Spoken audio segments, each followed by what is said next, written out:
March 13, 2020 was a day of much jubilation for the staff and students of the Camille Henry Memorial School.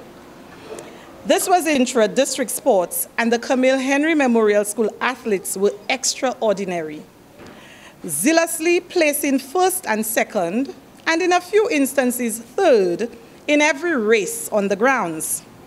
The day ended with CHMS winning again for another consecutive year with over 100 points more than the second place school. Staff and students couldn't wait to return to school on Monday to celebrate and honor our athletes for their remarkable performances. However, this would not happen, for on the weekend of March 13, 2020, there was a press release informing that the COVID-19 pandemic had hit our little island, St. Lucia. 5 months later, and things have never been the same. Instead of returning to our normal teaching and learning after the Easter break, we were forced to adapt to the new normal virtual instruction. This was a tough one for everyone involved, teachers, students, and parents. Many teachers had never before used technology to deliver instruction, and so they were forced to do a crash course and learn quickly in order to deliver.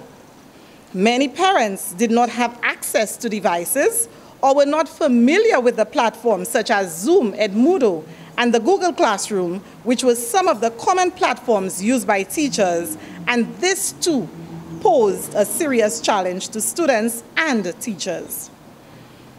The staff of the Camille Henry Memorial School recognized quickly that the only way we could successfully rise above the challenges of the COVID-19 pandemic and implement effective virtual school was through collaboration and commitment.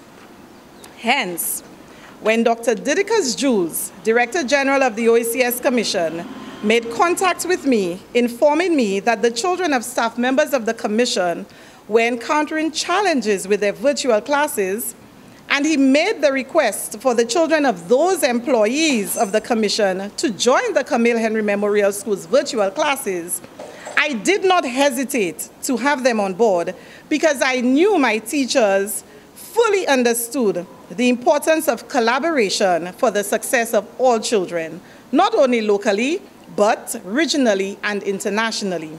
Hence, our virtual student enrollment increased by 9 and included 2 students from the Commonwealth of Dominica.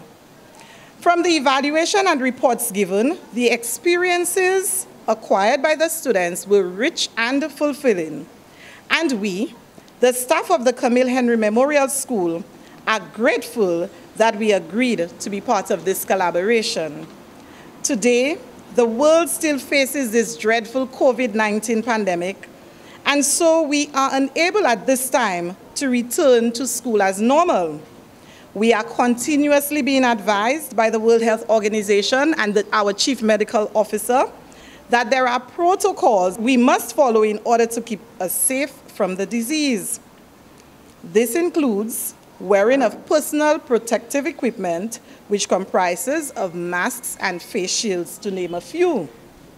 Today, the members of the OECS Commission, through Mrs. Dolores Francis, OECS Senior Specialist for Trade and Coordinator of the OECS Commission, are here to make a generous contribution of 42 face shields to assist us as we seek to employ all the necessary protocols to protect both staff and the students from this dreadful coronavirus when we return to on-site instruction.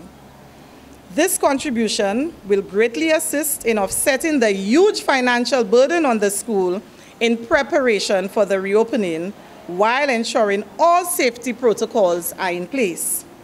We would like to extend our deepest gratitude to the Commission, and we look forward to continuous collaboration between the OECS Commission and the Camille Henry Memorial School. Thank you once again.